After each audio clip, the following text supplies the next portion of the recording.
dear members of the committee, ladies and gentlemen, allow me to call you dear colleagues. We all know that we meet here today, we are gathered here today for an immensely important and timely discussion. The question of immigrant integration and social cohesion. I would like from the depth of my heart to express my thanks to the President and the Committee of Regions for having put the topic of integration of migrants on the agenda of this plenary session. I know that the committee has been working a lot on this topic. If anyone would ask me what I think is the biggest challenge for Europe in the future, this would be it.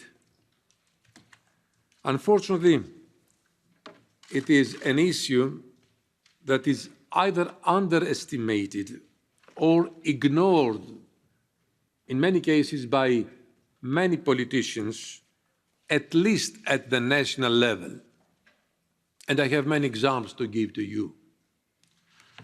Those who work or have worked at the local level know, understand, and believe that the urgency is there and the importance is there. As a former mayor myself, I know this too, and I directly had to deal with the challenges on the ground. So I have the experience, and I'm very familiar with what you are confronted with.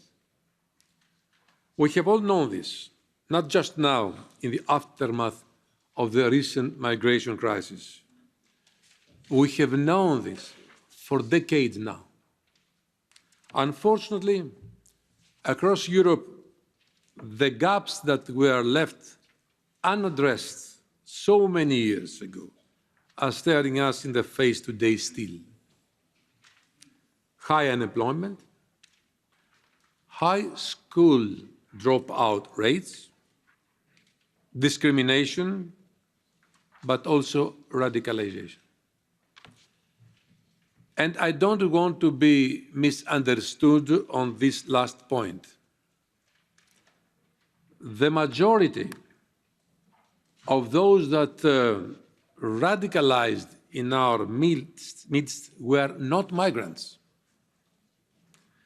Most of them are not newly arrived. They are our own youngsters, born and bred EU citizens.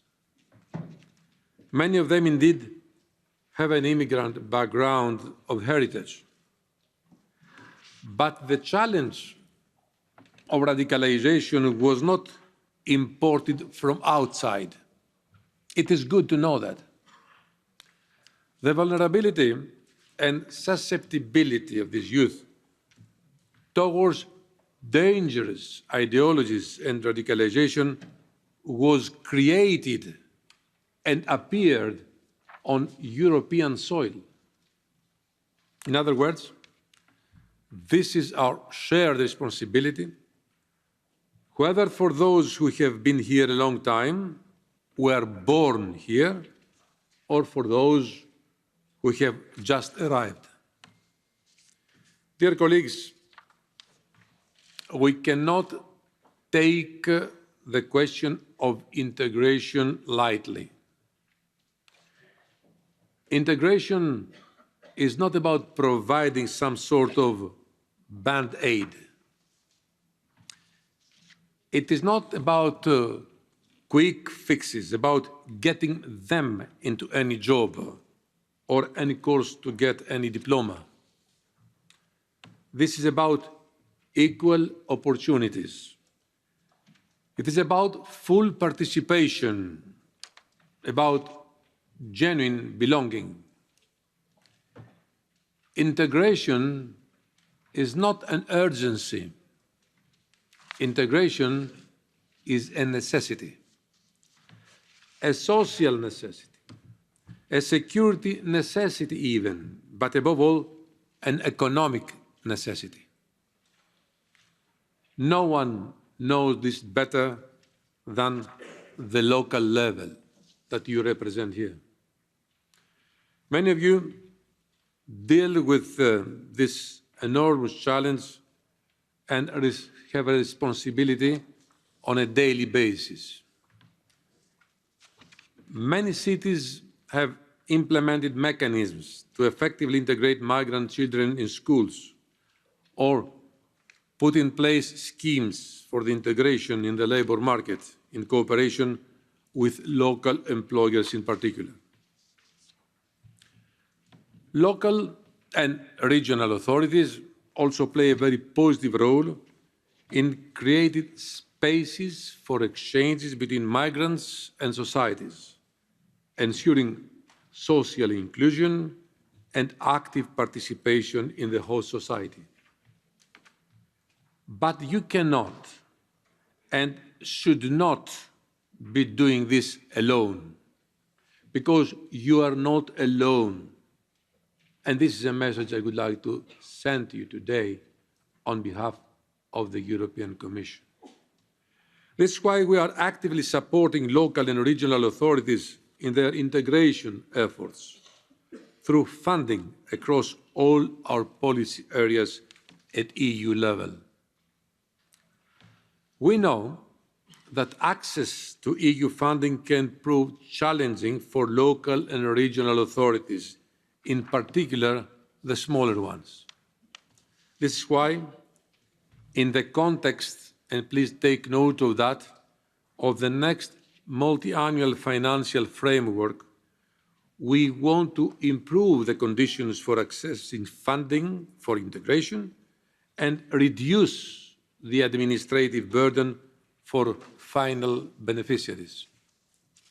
At the same time, we need a radical rethinking about how we approach the question of integration, no longer as an emergency or a quick fix, as I said before.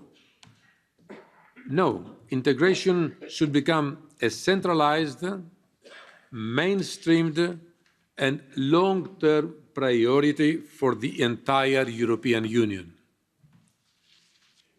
Across all our areas, not just migration, but education, employment, social inclusion, and regional policy. In other words, we need both more and smarter investments. If there is one priority where we cannot be stingy, where we cannot cut investments, this is the one. Dear colleagues, you may have seen it. Both the irregular flows as well as the asylum applications have dropped to pre-crisis levels. We are clearly no longer where we were 3 years ago, and we all remember the very difficult moments we went through in the year 2015. And at that time, I have to confess that nor the European Union, neither member states were prepared for this unprecedented phenomenon. But definitely, today we are not where we were 3 years ago. We have made a great progress. Of course, we have to remain vigilant because we don't know what the future is holding for us. But we also have a momentum now. Let's use it at all levels. We will continue our work top-down, but we count on you to make your voice louder and heard from the bottom up. This is in the interest of all of us and in the interest of the future of the European Union as a whole. Dear colleagues, today we're going to have a very interesting discussion, and I'm open to any question you might raise. But if there is a last word I would like to tell you, please convey your messages to the top of the hierarchy of all national systems, through local governments, but also at the level of your national parliaments and to the governments, that the term solidarity should be defended by all means. Because, as I said some minutes ago, if this term collapses, unfortunately, this will define the end of the European Union, and we must not allow it to happen. Thank you very much for your attention.